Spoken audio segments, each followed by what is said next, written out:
Hello guys, welcome to my YouTube channel, and this is going to be part 6 of my 3000 GT VR4 build. And today I'm going to explain to you what it takes to graft a 99 bumper on your first gen cars and also second gen hoods to your first gen cars. There is a reason why I want to put the second gen hood. I will explain that in a little bit, but first, I would like to thank Larry at Real Performance. Larry's shop is located here in White City, Oregon, and without his help, this project is not going to be nearly as close as it is right now. Larry specializes in 3000 GT cars. He has constantly cars shipped over from all around the country. He is well known in the 3SI forum. He is building turbochargers for our cars, and I got this bumper from him, and the fender is also from him after a couple of weeks of kind of begging him to sell it to me, because as many of you know, these bumpers are getting quite hard to find, and if you find them, they're not very cheap at all. The fate of this bumper was really never to go back to a second gen car, because all the mounting brackets that are molded with the bumper, everything was ripped off. This bumper had a really rough life. So really the only option for this bumper was to something like this to be made with. So huge thank you to Larry again. There will be contact info for Larry's shop in the video description. If you have any questions, if you like to have your turbochargers built, please just give him a call. And yeah, let's just get to it, and I will explain to you guys how I got this far with mocking up and trying to make everything fit. So first, I'm going to focus on the bumper in order to put this bumper over. So I did not remove the bumper from the car. I just used the electric sawzall and just cut it clean off the line. There is a line that runs all across the front of our cars, and this is the line, and on the 99 the line ends up here. So on the first gen cars and even 94 95 bumpers, the line goes all the way across the front of the car. So I use that line as a guide, and I cut this section off of the bumper. So then I slowly started to place this bumper over whatever is remaining from my first gen bumper. And here it had to be cut quite a bit. This bumper has a lip here, maybe about an inch or so goes in before it hits the headlights on the second gen cars. So almost all of that has to be removed.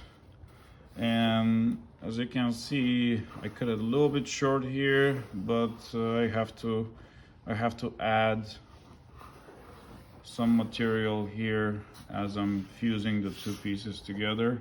It's actually really good that we have this lip here. I'm not gonna cut whatever it's remaining from this bumper underneath, because it gives support for while I'm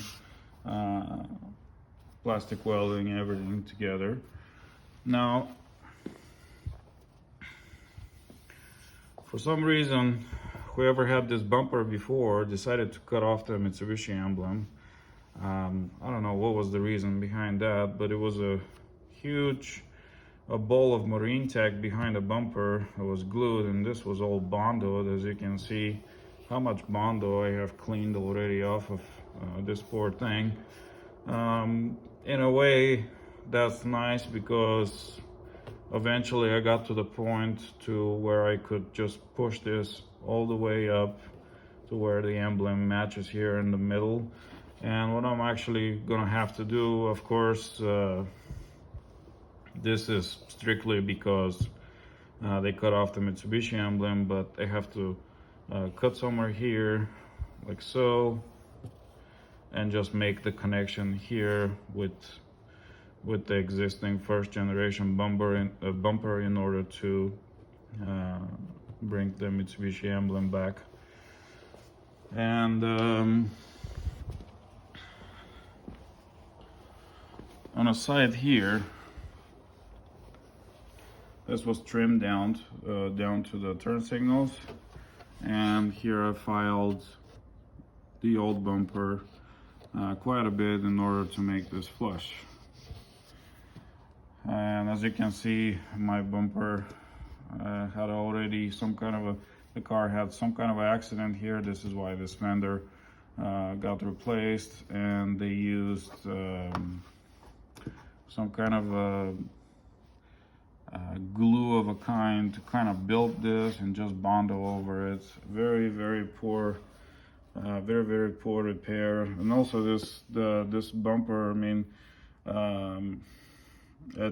it's been through hell. Flat out, somebody started putting bondo all over it and realized how much work it is to actually sand the bondo, and gave up. And yeah, I painted over it several colors. And yeah, this section here was all bondo, and as you can see, wasn't really necessary. Plus, this is plastic. You should never go crazy with the bondo on the plastic because it bends, and as you're pushing, you're not accomplishing anything. It's never gonna be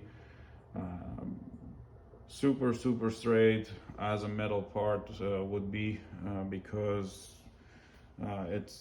it's plastic. It's gonna have its imperfections, and also it sits so low in the car you won't even notice. Like if you look a little close here, you can't see that on the camera, but you can actually see on these plastic pieces on the side where the mounting points are for all the clips that retain everything. So we're not gonna try to straighten up that. And I am missing some parts. For instance, this scoop is different. As you can see, this is the first gen scoop, and it comes up to here. And this is the second gen scoop, which is a little bit different. But yeah, it doesn't have that part like the first gen. And this one is a little broken, so it has to be fixed. But nothing we can't fix. The fog lights, I'm gonna go with aftermarket fog lights here. I will make a video specifically for them once they arrive. They're still in the mail, and I still don't have them, and I'm gonna have to figure out what kind of brackets I have to make them fit and look nice.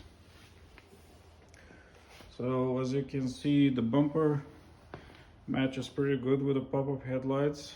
I wasn't sure in the beginning if I'm gonna keep the turn signals because this bumper actually comes over, and I kind of wanted to enclose everything and maybe use some aftermarket turn signals.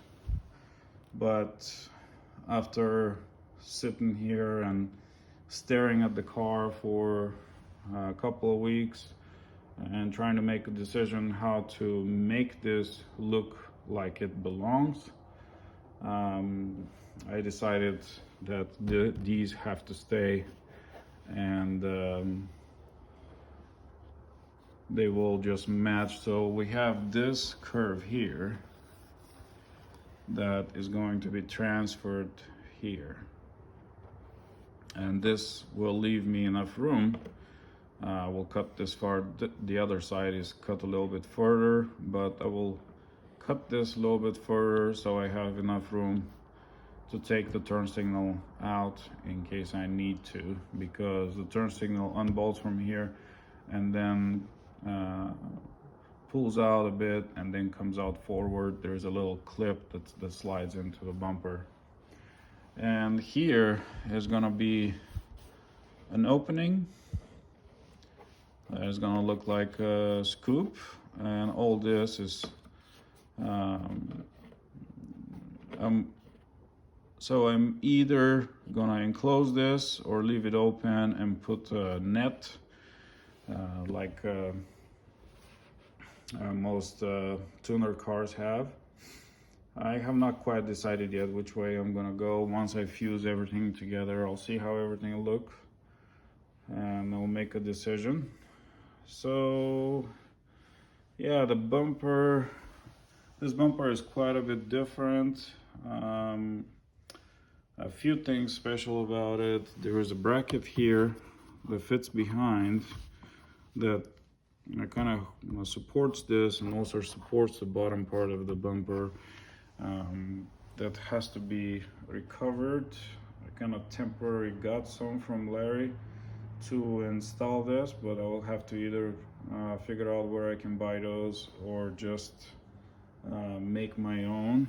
And also this bumper does not have the plastic molded inner kind of lip to where you attach your fender liner. It utilizes a bracket again of a sort that bolts down and then bolts up here, and then the fender liner bolts onto it. So yeah, I either have to recover this bracket or figure something out. There's also plastic pieces that I'm missing. So there's a metal piece here, and that metal piece on our cars is the same piece for first gen and second gen cars. So this is a big plus, because finding this metal piece would be difficult if you decide to change over the way I am doing it. If that piece was unique to second gen car or 99 bumper, the scoops for the intercoolers don't fit. I don't think there was anything ever put from the factory as far as scoops go, because this bumper goes all the way back to the intercoolers. So virtually there's no room or space for a scoop. Maybe on the top part, but not on the bottom. As you can see, the bumper actually goes quite a bit further down. The opening normally ends up around here where the core starts. So this bumper goes quite a bit down. So let's move on to, so this the connection is going to be made somewhere here. I'm still going to cut this much off of this bumper because it's too close. It's too high and it's too close to the mounting bracket. So connection is going to be made somewhere here, and it's going to drop down and come even.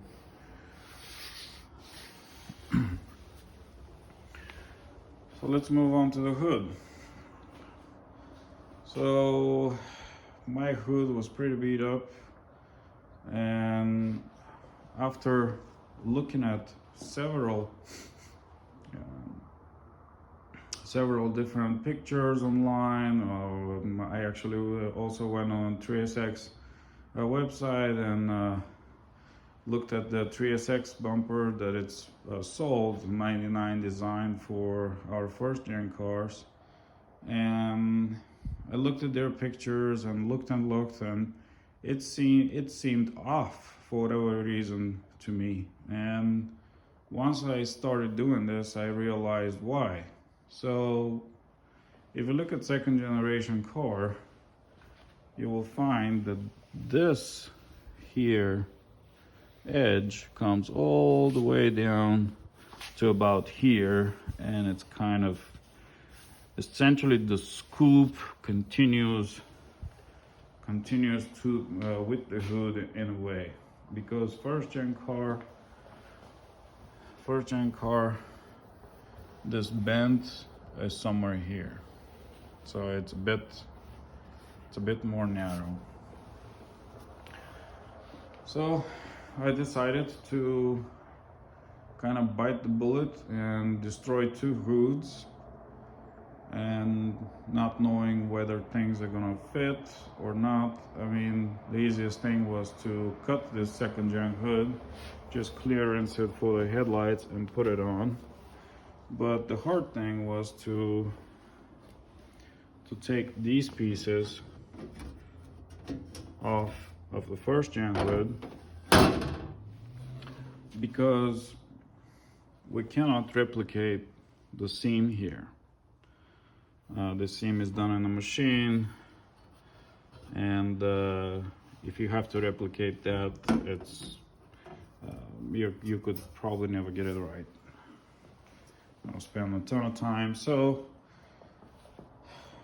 what I did here yesterday is I went ahead and cut the hood, and the difficult part is not really the cutting, is actually splitting the two pieces apart, because we need to split the bottom section and the top section apart in order to do a proper job. So on the outside of the hood, this is about 4 inches far away from the edge. This is not gonna be where I'm gonna be making the connection here. The connection is gonna be made somewhere here, as close to the edge as possible, without interfering anything. And here is gonna come out something like so, because we have to fill up this gap that it's missing. And what I used to separate the two pieces, and how I did it the cleanest possible way. First, I was trying with screwdrivers and whatnot, and very, very difficult to accomplish. And when you never done something and you don't know what kind of a technique to use. So first I used this heat gun. This is a Wagner heat gun. It's called Furno 500, and I set it on the highest settings, on heat and on fan. And I used the screwdriver and scraped all the seam from this edge, and then I used this guy to lift up these edges here. So then I try to hammer a screwdriver here in between as I installed this part in the vise. So this whole assembly was standing up, and I tried to hammer a screwdriver. That didn't work out very well, and tried different things to finally end up this little pry bar. Once you lift that up, see, it goes just right inside. So just that, and hammer, hammer, hammer, hammer, hammer, until I lift this slightly, just enough so it's not applying pressure on this part. So the thing that I didn't know, I found out later, is that these two pieces, besides the seam, they also used a type of a urethane glue right here, and that would not let go for the longest time. I was starting getting worried that I wouldn't be able to separate these and do a proper job. But what I did here is I applied heat inside here and used this tool to just keep tension. I didn't pry too hard. I mean, it's only so much we can pry, and then you're gonna start creating dent here in this metal, and we don't want that. So this type of glue did not release slowly like normally glue will start getting goopy and mushy, and you'll start releasing.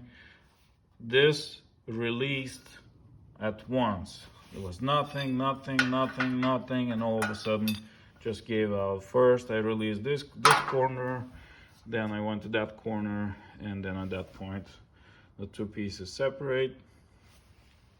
So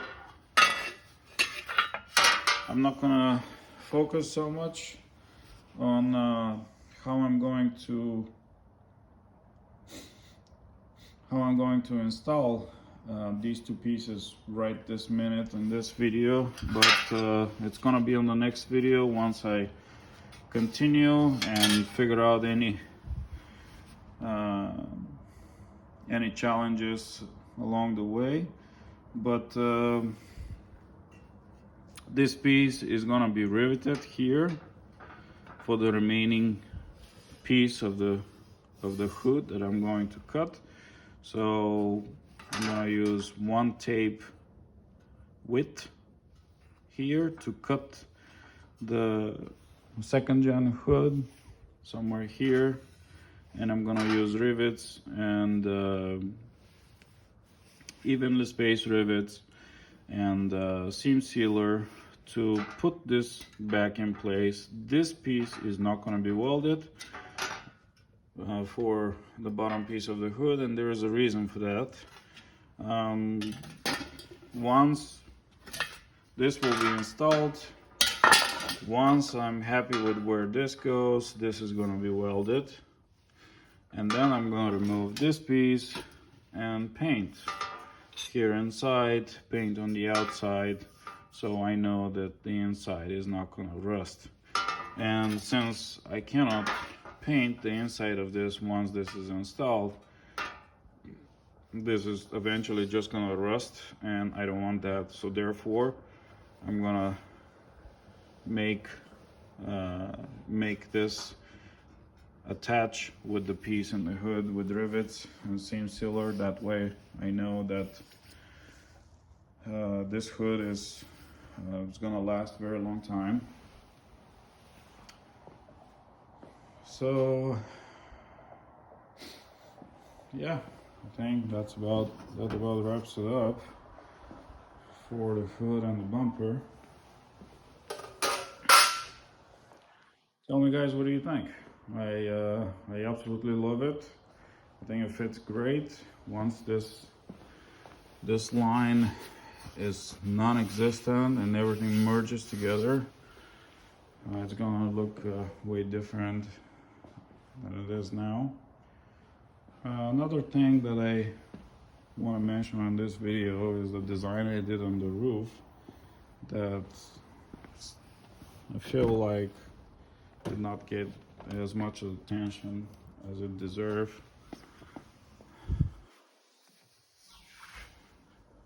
This is the Punisher skull. I absolutely love the Punisher character, and I upholstered, so some things just happen because I guess they're meant to be. I got this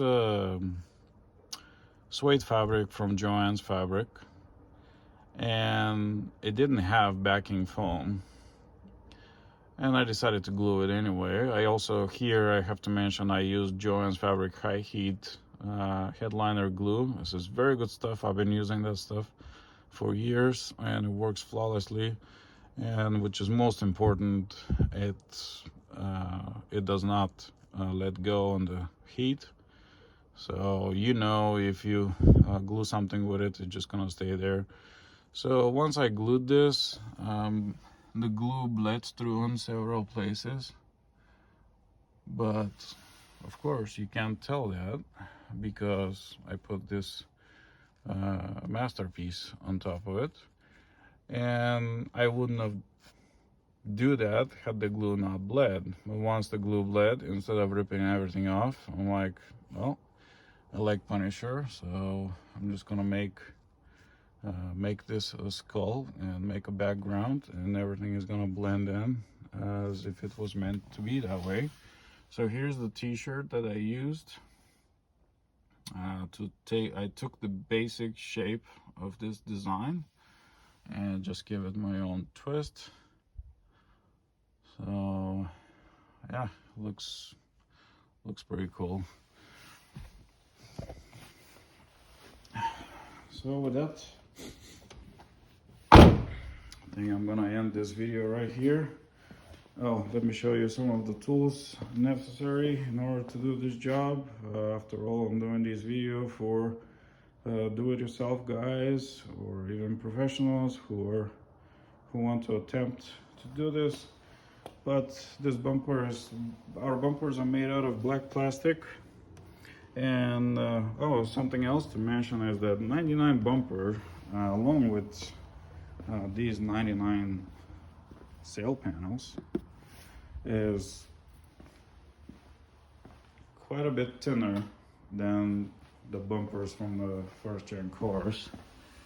I mean, there's probably a millimeter difference, and also the sail panel is quite a bit thinner, so they kind of cheaped out a little bit, but they're just decorative pieces.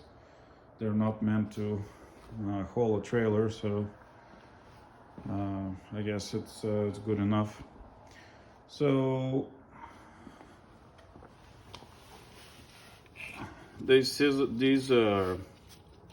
sheet metal scissors, and there's left and right, and there's one that it's straight left or right cut. This one is straight and right, and this one is straight and left. So these are absolutely must. There's no need to be cutting with cutoff wheel or any type of sawzall here. Just these scissors do a great job, and you can better control your cut without having that plastic vibrate all over the place when you're trying to cut it with the angle grinder. Also, angle grinder is necessary for cutting the hood, and also sanding wheel of this kind is good to clean the edges of all the meat hooks that are formed after you cut a metal sheet metal. A hammer, pen, marker, and I already showed you guys the little pry bar and a little spatula here, tape, safety glasses and whatnot. So yeah, I think that's about it for now. I'm pretty sure this scoop is universal for all the cars above 94. So it's not unique to 99. But yeah, anyway, thank you guys for watching, and leave a like, subscribe to the channel. Help me grow my channel, and I will try to make some interesting videos for you. They're not gonna be all projects like this. Projects like this are not cheap, and no, I don't have that much money to be building car after another and posting videos about it. But I will try to keep you entertained with some repairs and challenges I come across at my work, being a technician. So that's it for this video, and I'll see you on the next one. Bye now.